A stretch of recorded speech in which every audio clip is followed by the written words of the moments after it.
Assalamu alaikum. Jama'a siyasa Amerika fa ta fara ɗaukar zafi kuma ta fara canja zani. An kai munzalin da yau kwana 3 kenan ana ta bugawa a majalisa. Ana musayan yawu mai tsanani kan ƙudurin da aka nema da ita hukumar tsaro ta nema akan neman kuɗi ƙari akan yaƙi da Iran.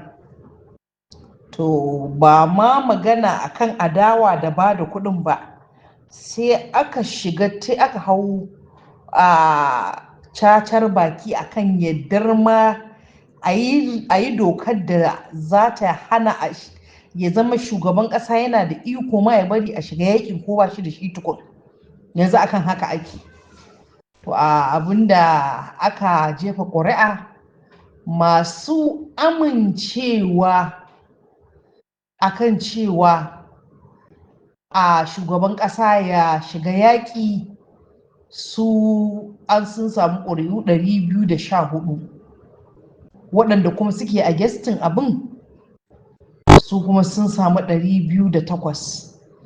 'Yan uwa kar ku kalli masu son abin 214, ku kalli wannan mai 208 ɗin. Wannan shekarun ne aka samu haka.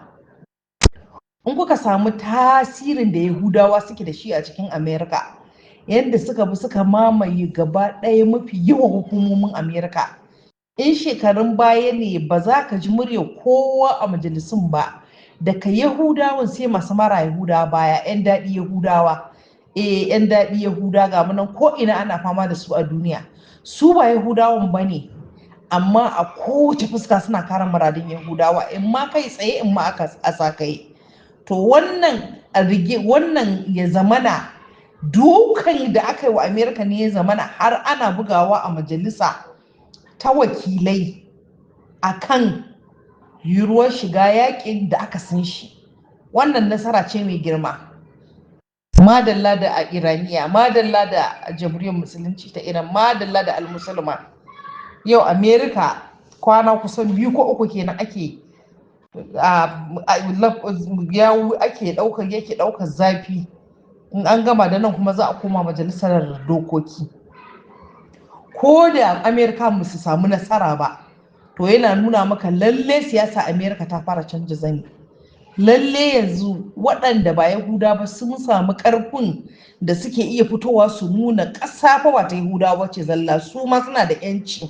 Saɓanin da, akwai lokacin da Donald Trump lokacin kafin ya hau mulki yake faɗa, ya ce shekara 5 da ta shige mutum idan ya fito maganar Isra'ila adawa da Isra'ila bai sai ba, yana zagin su, kana koma gida ba zai kwana 2 a duniya ba sai an kashe shi. A kamfen ɗin shi yake faɗa, ba zan manta ba, kafin ya ƙarasa gwargwarewa ɗin nan. Ya ce amma yanzu gashi abin mamaki, ko ina Amerika yanzu zagin Yahudawa ake yi. Haka ya faɗa.